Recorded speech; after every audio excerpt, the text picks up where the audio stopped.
Welcome to the Empowered Lifestyle Podcast, a movement and community designed to help you live your best life and reconnect you back to the things that really matter. Today, we are diving into day 4 of our Raising Empowered Families Challenge.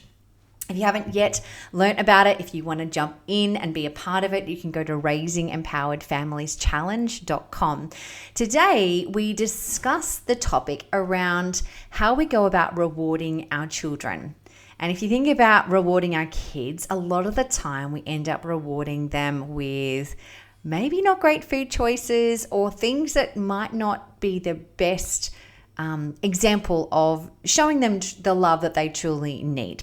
The other thing we jump into the topic is looking at how you can use stories of when you were younger to connect with your kids right now, whether they're little, whether you've got teenagers and that maybe they're not talking to you as much as you would like, how you can bridge that gap by starting to share, and you go first, talking about, what it was like when you were in high school, what it was like when maybe some other kids weren't making great choices around you, maybe some great choices that you didn't make, so that they can look and see that, oh wow, mom or dad, or you're not this untouchable, you've made mistakes as well. Then they're more likely to lean in on what it is that you have to share and more likely to open up. So really excited to share today's episode with you and looking forward to hearing your takeaways. Welcome to day 4. Good to be in front of you all. And I was just saying, we've had some really beautiful feedback from families having some meaningful discussion and really getting to the crux of what's important and feeling like they're winning because they know that they've got some things now that either partners or children know they're important to themselves or each other, and they can start to feel like those things can be brought into their week and into their routine, which is really beautiful. And I think it's something, when you first learn to walk, you don't get it right. When you first start going to the gym and moving your body in different ways or taking on a new skill, it's clunky. It's not perfect straight away. And so just celebrate your own wins internally. I think it's so important that your own self-talk is good. And in my experience, we are here to go through a journey to ourselves become whole and complete, where we can love all the parts of us, all the warts, all the parts of our body, all the emotions, all the things that we would rather people don't see. And to become enlightened is to shine light on all those dark places. And in my experience, our children are sent to us to reflect those back to us, so we get to see them, which is quite interesting when your child's talking back to you in a certain way and you go to a reprimand or something, and then you realize, oh no, that's got nothing to do with them. I'm just being mirrored right now. And I'm sure you've all had that experience if you've got children where they start saying things and you're like, oh my gosh, that's me. And so it's a beautiful journey. So when you look at the relationship like that each day and you maintain the curiosity of a child, because curiosity is a beautiful state. Curiosity is where everything's possible still, everything's magic. We haven't set up these automated patterns like an old grumpy person who's set in their ways. And so your youth is maintained by keeping a mind that is continually growing, continually exploring. And I think that's really the purpose of what we wanted to put this challenge together for, as well as the course that we've got coming out. Because you can go download a curriculum and it tells you do this, teach that, do that. But the whole purpose of what we wanted to do is take parents to be, grandparents, aunties, like people who are aware or have some level of consciousness on a journey where they become whole and complete. They have full faith within themselves, that they have worth, they have value, and that they can be an incredible role model to their children. And that's not for everyone. because a lot of people, it's just like, how can I just keep them distracted for the day? How can I, some people, lockdowns, oh my gosh, this is amazing. I get to spend all this time with my kids. Others, 2 days in, it's like, I'm going to kill them. I don't know how teachers do this. I just got to get them back to school. Yeah. And there's no judgment with that. But, we've done a lot of personal development, spiritual development, business courses, all of that. I kid you not, the biggest growth we have had is being under the same roof with our kids for a year.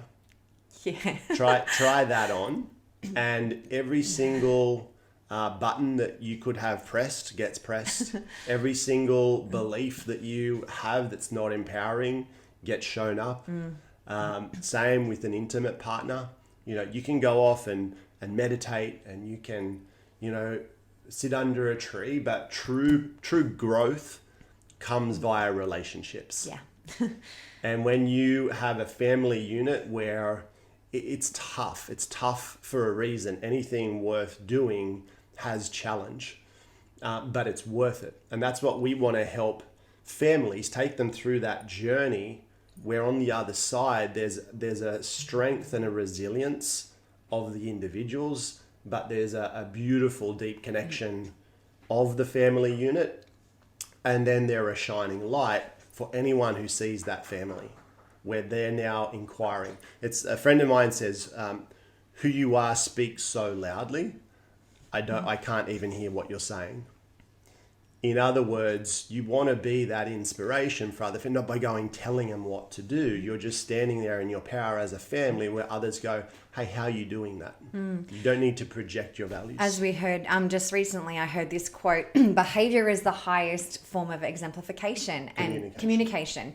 And so, yeah, it's one thing saying it and it's another thing doing it. Rachel's just said, my kids have never been to school. My oldest is 13. So that equals a lot of growth. You are. Absolutely. You are ready to be Prime Minister or something like that. If you can live through that is amazing. I want to start today by sharing a story with you because as more and more people are joining this challenge, they're sharing some of their fears and challenges of, what is on their heart right now. And I think one of the common threads is definitely being fearful for the future of their children, for the children that they're raising, and also how to deal with the emotions of everything as well. And I think sometimes as adults, we can get really stuck. I know I'm so guilty of this myself, of being stuck in my own little world. I've got these things to do, places to be, or this is on my mind, or whatever it is. And then I'm actually not putting myself in my children's shoes in a certain situation. And so I'm short, I don't hear or feel them, and it's just like, what is your problem? Come on, this is ridiculous. So this man was sharing, he has a big company in the US, and he was having a board meeting with some of his directors just in this past year. And he had them come around to the dinner table. They'd been in a big meeting all day, brainstorming, but he brought them home to his family to sit down at the dinner table. And they were looking at having a substantial loss, like a $20 million loss in their company. And they were just in full-on fire mode, putting out fire mode. And so that was where he was sitting. And majority of the people at the table were kind of the same. But he also had spoken about, heart-driven leadership and showing up for your team and being there. So the whole family sitting down at the table, and they got takeaway or whatever in, and everyone's eating their meal. And his 13 or 14-year-old daughter goes to sit down and have her soup and salad. And she's like, oh my God, there's a bug in my salad. This is gross. And she just was over exaggerating, and she kind of burst into tears. And her dad was like, are you serious? There's hungry, starving people out there right now. You've got a roof over your head. This is ridiculous. He just hammered her in front of all of these people. It actually gets me emotional because I know I've done this as well. So he spoke about, in that moment, it was just like, come on. Are you seriously going to get upset over a bug, a caterpillar in your salad? This is ridiculous. And so she stormed off, and he continued the meeting. So the next day, he has kind of reconvened with all of his people and was talking everything through about compassion and working as a team. And then it just hit him and he just burst into tears, and he realized in that moment he didn't think to stop and feel what was going on for his daughter beyond a caterpillar in a salad. And he said, guys, I gotta go. I'm going home right now and I need to make amends. So he went home and he just went into her room and he just said, I am so sorry. Like, I don't know what's going on right now for you. I was not thoughtful. I was not kind. I was not loving in that moment. Can you share with me what's on your heart? Because he knew it wasn't about the caterpillar, right? And she just burst into tears because she hadn't seen her friend. She was scared about some things. There was obviously, in this current situation that we're living through, just all unknowns, and that was what was on her heart. But it was that little thing of a caterpillar on her salad that tipped her over the edge. And so we all have those moments with our children, whether you've got a toddler, whether you've got an 18-year-old, it doesn't matter the age, where we are kind of really quick to react because of our own stuff. We're not thinking about anyone else. We're in our own world. And I remember just like, oh my gosh, I've done that so many times because, you know, when we had 5 businesses and 40 staff and I've got stuff to do and payroll, tax and all these things on my mind, but my little one was upset about something and I just didn't give him the time. And so not long after me hearing this story, Zara was just, she's our 9-year-old, the little one that you met, was just being downright feral, wasn't she? And oh my gosh, I was just like, what on earth are you doing? And the typical me would have just been like, zip it, go to your room. I'm not dealing with behavior. Come back when you're ready to be a nice person. But then there was that story that was just there. And I was like, so what had happened was we saw the moon come up. And it was this beautiful big moon. And often if we see it, we'll kind of let it, oh my gosh, like there's a beautiful moon out. So we'll go look at it, or sometimes we might step outside.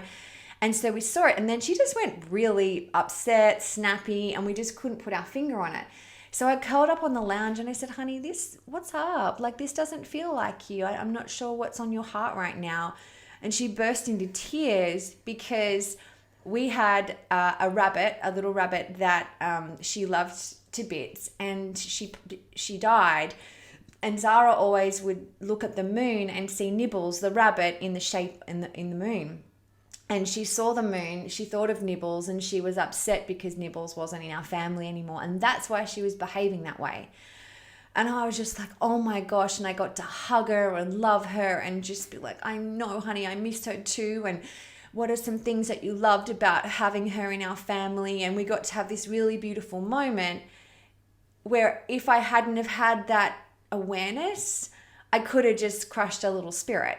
Now, we've probably all done this unawares many times until now, but if this story can help shift the way you can hear and feel someone, even with each other, we'll have moments, and I know I'm not being myself, and it could be easy to react vice versa versus check in and be like, is everything okay? And to give them time to kind of sit in that. So for us, really being able to feel your little people or big people and be able to give them space and not be reactive. So many of us are just reactive in the moment. And so to be able to just give them a little bit of love and understanding and dig deeper to see what's actually behind what's going on. Because right now there is uncertainty and fear going on in the world. And so sometimes behavior might come from that. We just don't know. That's beautiful. It's beautiful. We often don't even know what we're going to say when we hop on here. Just kind of... I actually woke up about 4:00 this morning and I had these downloads of these stories and things that I thought I could share. And I said, don't forget that one. And I forgot to write it down. And then it just came to me again then. And it was so powerful when when I heard that man sharing from the heart and just owning his part in that. So, yeah. Well, what that sparks me to remember is I'm not particularly fazed if the kids didn't read or write or do maths or something. For me, what I'd love to create, and you'll notice every day we're going to keep going back to vision. Because vision isn't something you do once. What you want to create in your lifetime, that's a continually never-ending, improving masterpiece where you're continually carving and sculpting and adding pieces until you have this just vivid vision of what you'd love to create in terms of do, be, have. And for me, it's not the job our children are going to have. It's the person that they are. It's the character traits. It's the wisdom. It's the knowing. It's the awareness. It's being thoughtful. Helping them step into their wholeness, not having to take a big journey to undo a bunch of stuff that was done through school or well-meaning mentors that projected their values onto them. So where possible, I'm always looking what's a lesson that we can take from this and share a story. Your ability to share stories to connect to your children, I think is the single greatest skill you could develop. Yeah.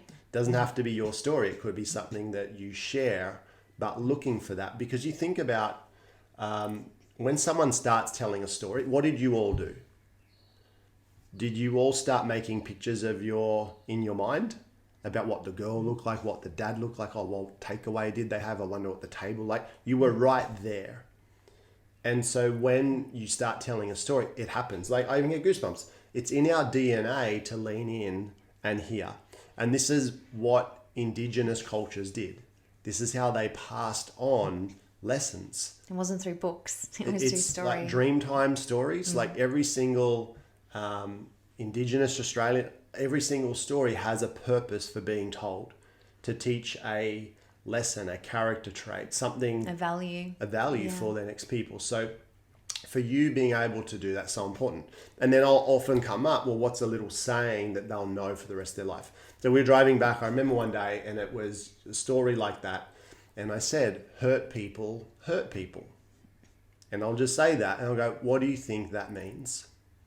And you just see their little minds and just let them go. Even if they're way off track, oh, I like that. That could be amazing. What about this? What about that?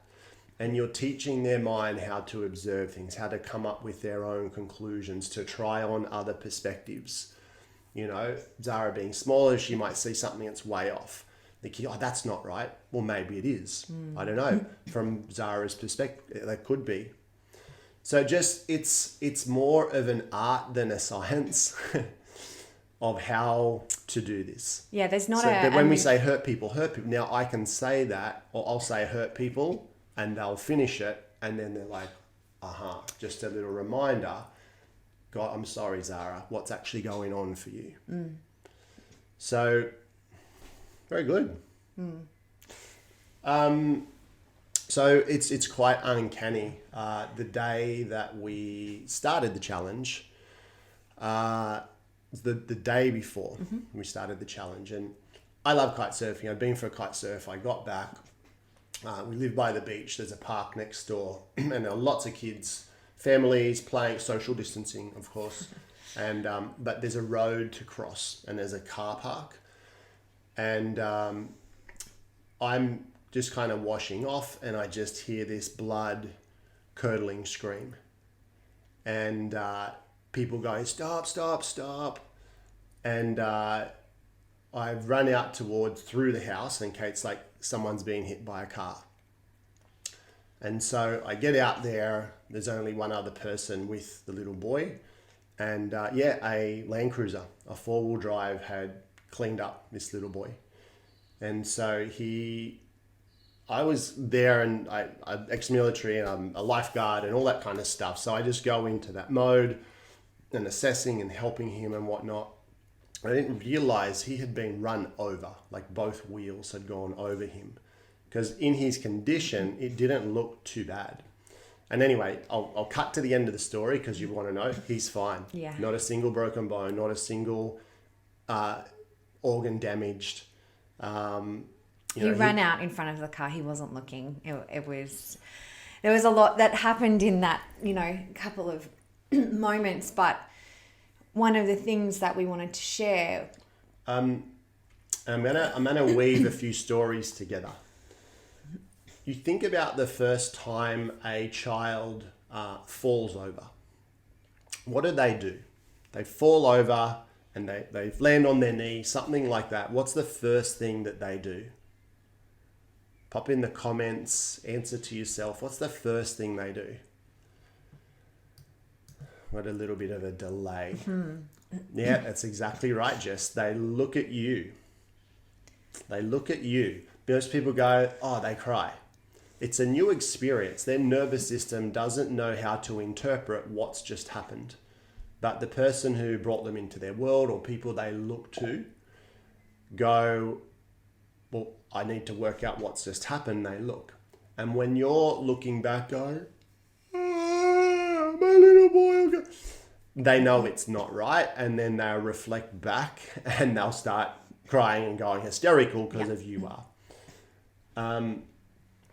And so we've always known this, and your first reaction usually is, and then we turn into, yay, good job, up your pop. Particularly with us having two boys to start with, just full on daredevils, just like, oh my God, I can't believe they're doing this, but this is awesome. One not particularly coordinated. So, so having that awareness early, so you set up the patterns of, it's not what you do, it's what you do after what you do. That's another writer-downer. Hurt people. It's not what you do, it's what you do after what you do. Because we're all going to get hurt. We're going to make mistakes. We'll be in pain. But if you choose to stay there, that's suffering. And so I'm just recollecting all these little things we've taught the kids. So getting back to the original story, if I can have one good conversation a day where they take a little Goleism, that's our family name, a little like, oh yeah, that's a lesson I can take with me for the rest of my life. They're not going to remember I've done some amazing assignments and the kids got them out because my mum kept everything. I'm like, I don't even remember doing that. And I clearly put in a lot of time and effort and colored it in. I don't remember You did a really good job. I got 20 out of 20. So, but I don't remember it. But I remember the little lessons that were an experience, and my dad said something, So why don't we start with that going, if we could just pour one thing a week, couple of things a week, one thing a day, whatever. But if you're aware and you're looking for that, then you're more likely to find it. So back to that story. Baby falls, looks up, and you're going, yay. Now, if there's blood there, then we'll deal with the blood and whatnot, and they might cry, and we're not about not feeling emotions. You've got to allow the emotion. It's not like the worst thing I see. I'm a soccer coach, and the little boy who gets hurt, and the dad's like, come on, don't cry, toughen up, Suck son. it up. Yeah. I'm just right in there, hug, mate, let it out, cry. This is great, feel the emotions, and then, are you okay? Right, what can we do from here? So it's another little thing, like let people feel their emotions. The other thing we see, person's upset, little child's upset, they're sad, they're hurt. How do we reward them? How do we take their mind off it? Here's a treat. What are most people, Here's a lollipop. I won't say this. Go get your Anna lollipop.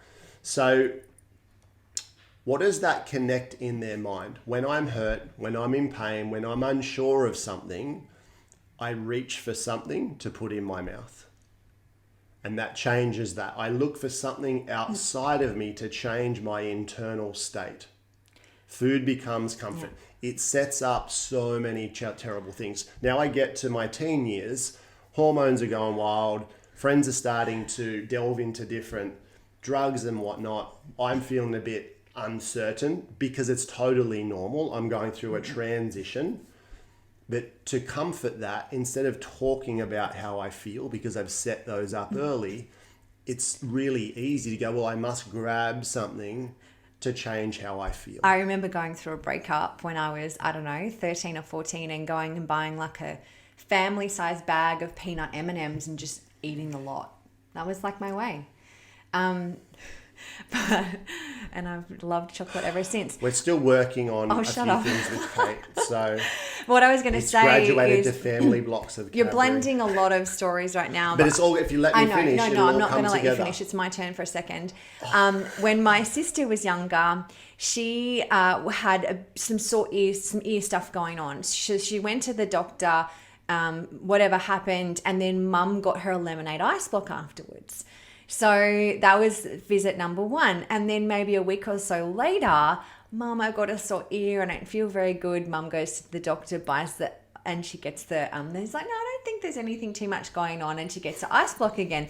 And then the next time, Mum's like, what's going on here? And she's like, are we going to get an ice block? And it was just like, oh my God, you little. Like, they are so amazingly manipulative when they know what they want. So you do have to be mindful of that. And it is actually in our movie Overfed and Undernourished, it's something we definitely dive big into, where, you know, a lot of grandparents and things, they want to be like, let's go do something. And I think about my grandparents, it was all about lollies and ice cream and chocolate, and that was how they showed me love. But let's get back to, you ran out. So what I do instead with the children, if they're hurt, there's something going on, to use their physiology. And the quickest way you can change your state is your breathing. Mm-hmm. And so if you've got little ones, if you've got old ones, yourself, when in doubt, get back to your breath. Everyone right now, just take or be aware of your breath and be a little bit more conscious and just heighten your breath. Breathe in your nose to your belly, hold it, let it out. You can add your favorite color to the breath, breathe that in, let it go. Now you can move the breath, can't you? You can breathe that color in your nose, circle it around over your skull, down your spine, back up your front to your heart, and let it go. And very quickly you can change your state. And this, I think, is one of the single greatest skills we can teach our children. Mm-hmm. So the reason I've woven all that in together, I'm on the road with this little boy. His legs are a mess, like he's being dragged. There's not a lot of skin on them. But he's in shock. He's like, what happened? He didn't see the car. The driver didn't see him. The only reason the driver stopped is adults started yelling, stop, stop, stop. The car's 10 meters away. And where he first got hit, he's 10 meters on the road. And so the first thing I did is I just cradled his neck and I just looked in his eyes, and I'm looking for pupils, looking at cranial nerve damage, that kind of stuff. But I'm just saying, look at me, look at me. And my calmness and my reassurance said, breathe in your nose. Because I said, breathe in your, can you breathe in your nose for me? I kind of just did with him what I just did with you. And I said, do you notice when you breathe, you can control everything? You can control, the pain's not even there, is it? Mm-mm-mm. And so I was able to keep him in that state for a good 10 minutes. And then the ambulance got there. As soon as he saw the lights of the ambulance, he went hysterical. Mm-hmm. Okay. Mm-hmm. You think about the associations to a siren, to a flashing light. So anyway, I digress. The reason I wanted to tell the story is our ability to help our children realize they are the predominant creative force in their life. Doesn't mean they're the center of the universe. And that's the key distinction between a boy and a man. You look at boy tendencies. I'm going through it now. Bodhi, wherever you're going through it. With my children. Oh. I'm almost out. We're going through it together. She's so cheeky. Just a little dig every now and again. I'm allowed. Wherever he goes, it's just a trail of destruction. It's like a hurricane has been through. It's like Cyclone Bodhi. Oh, there he goes. But he's totally unaware. He's not a bad boy. He's not doing it to annoy us or... No, but trying to have him go, look at the effect you're having wherever you go. And that's a boy tendency. The difference between the boy to the man is the man realizes that he is a co-creative force and that he has an awareness. His job is to go from, maybe touch on this, the prince to the knight. No. What's the one before? Anyway, if we okay, let's not bastardize it. But they go through this transition, and to become the man is to become the prince to the king. Okay, and the teen is kind of the knight, and then anyway, what you want to be able to do is have them realize that they can create. They can create through their thoughts. They can create through their breath, and that how they feel is ultimately up to them. And I can do that through conversation. I can do that with relationships, but I still need someone for that. But the own internal voice that I can have and how I can control my body And this is what we're really excited to dive into with the course, whether you've just got a newborn and how do we set those keys up early, or we're ready halfway through, or we got a teen, but how do we interact with them so that they're wiring their nervous system for success? Yeah.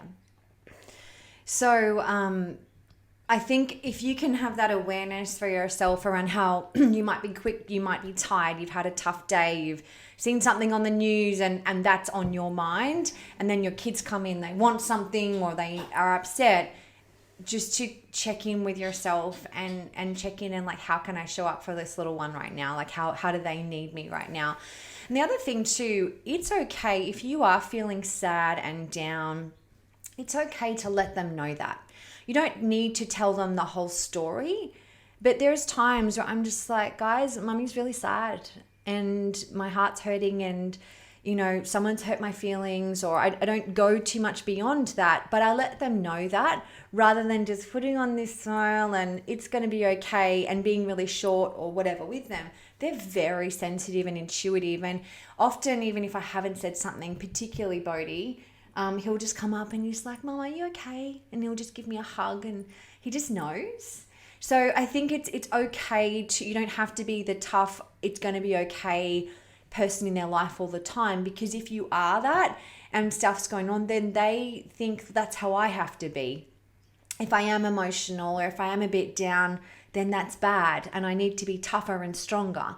So if you are scared or down or whatever, let your kids see that it's okay. You don't have to tell them the whole story, but to show them that sharing emotions is an okay thing is a really beautiful gift. Beautiful. The other thing we wanted to cover today, it's a pretty jam-packed session, is celebrating milestones. And in particular, we've done a lot of work with Dr. Anna Rubinstein around rites of passage. And if you look at every Indigenous culture, they'll have a celebration, a recognition, but also a challenge of what it takes to go from being a girl to a woman or a boy to a man. And we kind of miss that. Not kind of, we do. It was schoolies. It was, you know, all sorts of weird, like if you're going to a university, all that stuff there. But instead of being honored and creating a circle, this whole concept of taking a village to raise a child. So I just wanted to share something that we did for Xavier's 13th birthday. I asked probably 6 to 8 of my mates who are probably more aware of this kind of work, where they've created a strong presence for their children. They've created certain success, quote unquote, in a particular area of life. In essence, people who I would love, that if Xavier ever had something going on and he felt like I was not the person to call, he could call them. And I know they would drop everything and be there for him. Chosen uncles. Chosen uncles, yeah. Not by blood. Yeah. And so we live about 7-8 kilometers from a nice headland. And I kind of said to him, mate, do you trust me? He said, yeah, I trust you, Dad. I'd love to have this incredible experience with you as a celebration for your birthday, but it's going to be a bit of a challenge. It's not going to be easy. And so he's not a runner by any stretch of the imagination, but I had him run, and we ran the whole way to there. And they were all waiting on the headland. And when we got there, he was just like, oh gosh, what's happening? And we put him in the middle, and I prepped them to say, what are the gifts they see in him? What are the gifts they see? And just to have him stand there and be fully present, eye to eye. And so they all said that, and then they had to share a couple of stories of what life was like at their age. The stories were pretty like shoplifting, and but it was so good because I know he's got friends who are doing that. I know that there's people in the school, so we're not trying to shelter or or think wrap that, up in cotton wool. Like that's there, but this is how these men turned out and this is how they dealt with it, good or bad. And so the stories of warning, this is not how to do it, are just as good. Or the stories of, hey, this is how I dealt with that. And so knowing that he can call any one of them. So I use that as an example because if we're becoming more aware of what our children need at different ages, just going, all right, how can I set up that village type mentality? It's naive for us to think that our kids are only going to have us as their source of knowledge and learning and inspiration. And, you know, I know when our kids were born, like for example, I had godparents for some of our kids that are not in our children's life, and they've got zero influence. And you know, there was a hope that maybe those people would be, but then you start to look at, well, who's got common values, who would, you know, knows what I stand for and would still support my child if something was to happen. And that I think is so important. And maybe for you, there might be one or two people. Maybe they're not physically in your town, but maybe they are a phone call away. And living in the virtual world that we have right now, that that your child knows that they can pick up the phone and talk about things. And, you know, for us, getting back to telling stories with our elder savior, I mean, when I look at raising a teenager right now in this world and going, like, the drugs and the availability of things that are there now that I had I would say, a very sheltered teenage years, really, when it comes to all of that. And that's scary to me. And how do we help empower him? I don't think there was a person in our school who wasn't on drugs.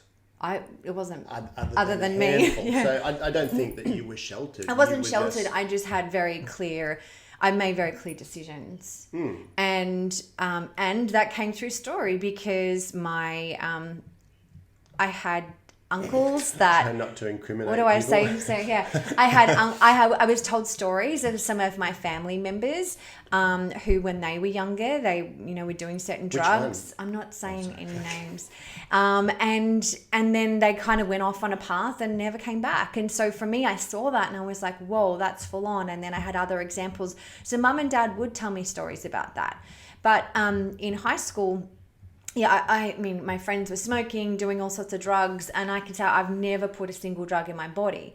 And so that's probably quite rare. And I think it's, again, naive to think, well, our teenagers are just going to be just like by the book and they're not going to try anything. But how do you get them to feel like they can call you in a situation and be like, Mum, what a time of the day or night, I just need you to come get me. And just know that you're going to be there and not reprimanding them straight up, just being there for them. So our son was going to hang out. He's got this friend that he just loves to bits, just loves him. And honestly, I would prefer he didn't hang out with him. It's not really my personal choice, but when Dave's around him, he's just so happy, loves it. So I'm like, okay. And they were like, look, they want to go to the shops and to the movies. And I just have this thing about, there's a couple of kids and I'm like, shoplifting, doing dodgy stuff. How do I share this with Dave, but not tell him don't shoplift? So I said, mate, I just want to share something with you. And I'm just curious to know how you feel, because when I was growing up, I had some really cool friends that I would hang out with. But I remember a time where we went out to the shops and some of them were stealing food and jewelry and stuff. And I just knew it was not right. It didn't feel good. And I kind of left. I stopped hanging out with them.